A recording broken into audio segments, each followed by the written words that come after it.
Hello to all my friends and family, and welcome to this episode of Jim's 5am Club. It's Monday. It's a beautiful, sunny winter's day here in Sydney, and as you can see, it's during lockdown week, so it's very, very quiet here in the city. I've come down to the city because I have a dental appointment today, so I thought I'd come down an hour earlier and just do a couple of vlogs, a couple of Jim's 5am clubs, and take advantage of this beautiful location that we have, the most beautiful harbour in the world by far, and to learn something new today. So what I want to do now is just go on a walk and talk to you about a book summary entitled How to Stop Worrying and Start Living, an absolute classic by the author Dale Carnegie, and it was written back in 1948.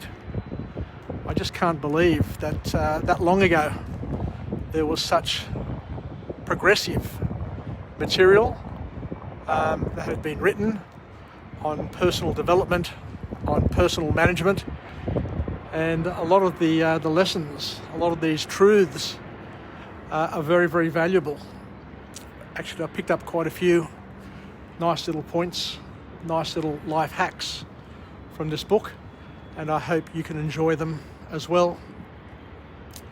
So Dale Carnegie is famous for that other book that he wrote, How to Win Friends and Influence People. But this is one which talks about how to basically get on with your life and make the most of what you have available to you. So the author kicks off this book with a quote from the book where we say, let's not allow ourselves to be upset by small things. So a valuable lesson there. Let's not allow ourselves to be upset by small things we should despise and forget. Remember, life is too short to be little. So what the author here is reminding us about is that we need to be focused and not to get overwhelmed by things that are not worth our attention and our worry in the first place. So the author talks about the importance of not worrying about other people, and it's far better. In order to change somebody else, the best way to do it is by changing yourself. So it's all about self-improvement, self-focus, self-management, and learning along the way to adjust, to get where you want to get, and not worrying about the hiccups that we face along the way.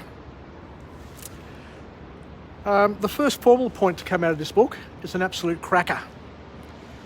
And he says that in order to sort ourselves out, we need to clear confusion, because confusion is the thing that causes us the most distress in our lives.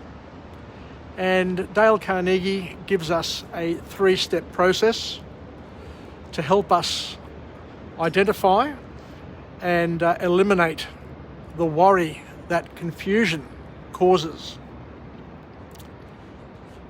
And he reminds us that worry just makes things worse. It never makes it better. So for all those warriors out there, the warriors as opposed to the warriors, you need to understand that worrying and dwelling on something is not going to sort it out. The way we fix things, according to Dale Carnegie, from his wisdom that has been transported over time, is in order to fix something, we need to find and understand the cause of the problem in the first place. And he goes on to elucidate a little further and to say that one of the biggest causes of worry is confusion. Now, what's happening next? What's next? Where are we going? What are we doing? So it's all about understanding your next step or next steps. And if you clearly understand, or if you can clearly see the next steps, then you've almost sorted out the things that most people worry about. So the 3 steps in this process that Dale talks about is that first you need to get your facts straight. You need to get your story straight. You need to understand, first of all, what's going on and what's not working. So the questions you need to ask initially when you're posed with a challenge, with a problem, is to ask yourself, what do I already know? So what do I know? And what am I worried about? So to get that clear in your mind before you take the next step. The next step, according to the author, is to analyse the facts.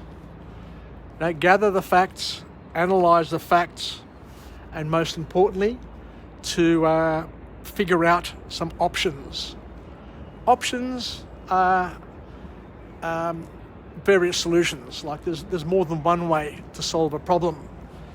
So creating options gives us that ability to weigh up different ways of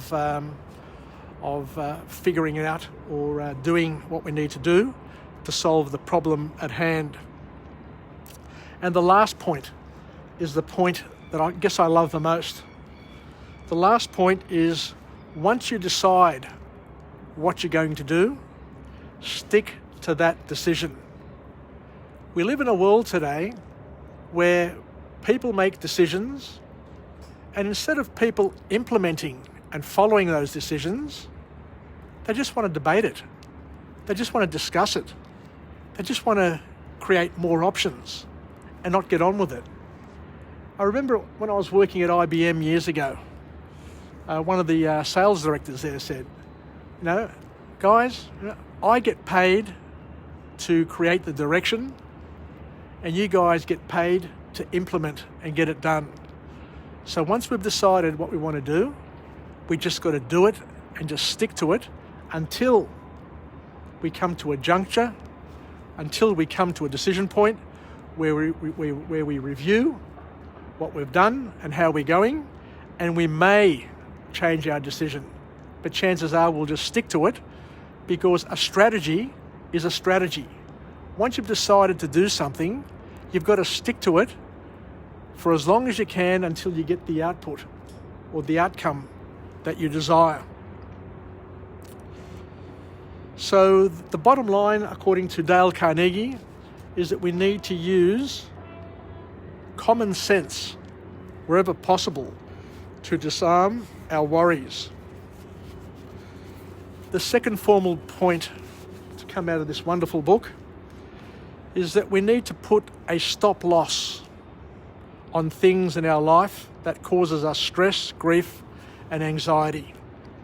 As we said before, once we decide to do something, we just keep on doing it until we get to a point, a predetermined point, that we've decided to review it. And if we're not getting the outcomes that we're getting, you've got 2 choices. You can either keep on going if you think you can get there, or you can just take your loss, stop what you're doing, and redivert your attention, your assets, your resources to something which is more productive and will give you a better outcome. Don't waste, according to Dale Carnegie, and we know this ourselves, don't waste too much time on things. You must set a limit, a time limit.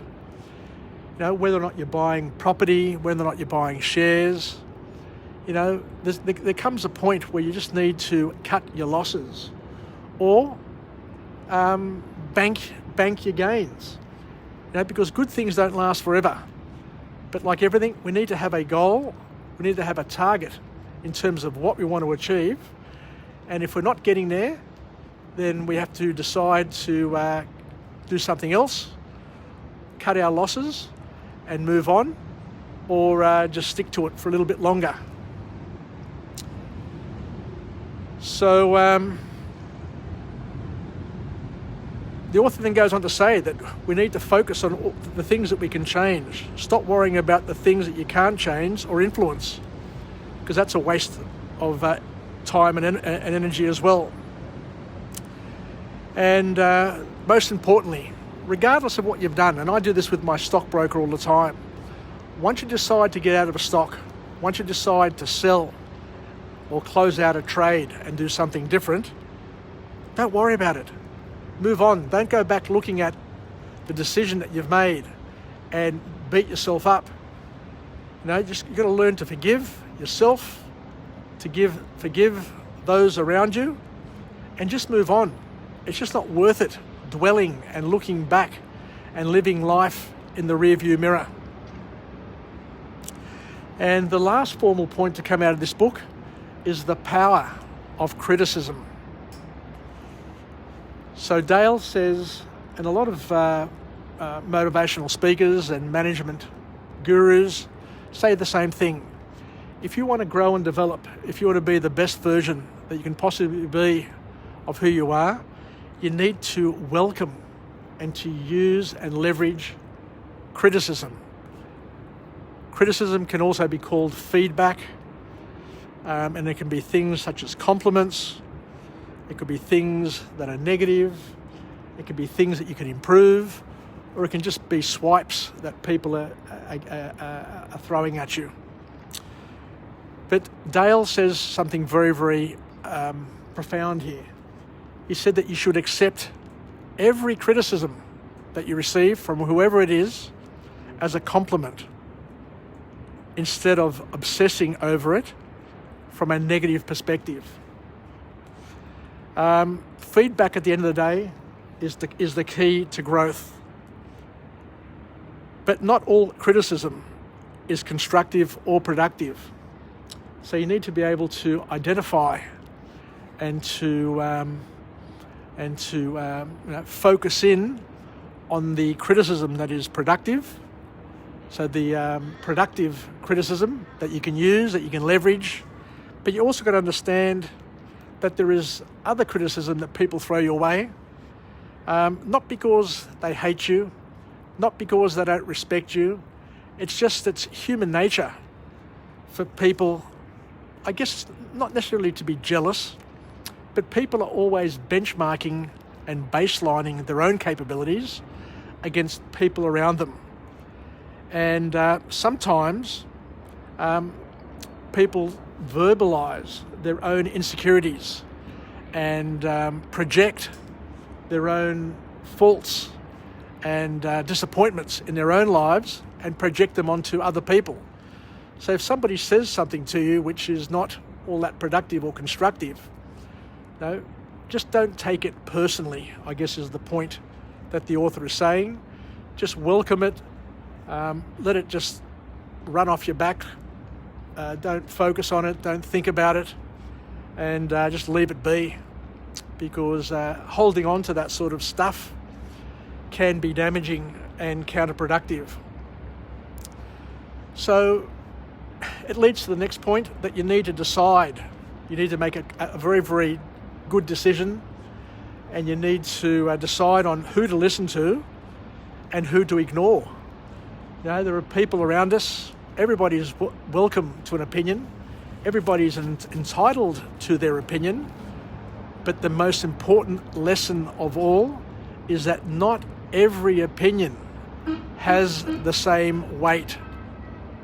Now, you've got people who have got featherweight opinions, and you've got people who have got heavyweight, solid opinions. So you know whose opinions are worthwhile listening and following, and you know the opinions that are, just irritants, I guess, in the scheme of things. So as we said, the rule of thumb is to take all criticisms as a compliment. Don't take them personally. And to understand that if somebody is critiquing you, people only critique and only have a swipe at people and things that they envy. So just by knowing that the fact that people notice what you are doing and want to have a go at you is a compliment in disguise. So I guess that's probably the bottom line, and that's the end of this book summary. So thank you very much for joining me on this second week of the lockdown here in Sydney. I'm up here on the International Passenger Terminal, just waiting for my dental appointment up in Bridge Street, a couple of 100 metres away. And I thank you for joining me on this episode of Jim's 5am Club, where we went through a classic, How to Stop Worrying and Start Living by Dale Carnegie. And let's finish off with a positive affirmation. I'm alive, I am well, and I feel absolutely great. To my friends and family, stay connected, stay relevant, stay reasonable. And most importantly, stop worrying and start living, because it's in your power. It's in our hands, and we just need to eliminate worry by just knowing what our next steps are. And the way we get there is by asking some good questions and just doing some risk assessment and just getting on with life. So thank you very much. I look forward to coming to you again from a different location with a different message, a message of empowerment, where we can be the wind beneath our wings, where we can learn something new to help us get through the day, get through this lockdown, and find ourselves at the other side, and things where we can live, learn, and pass it on, and be partners in each other's growth and development. So thank you once again, and we'll chat again. Bye for now from Jim's 5am Club. Ciao.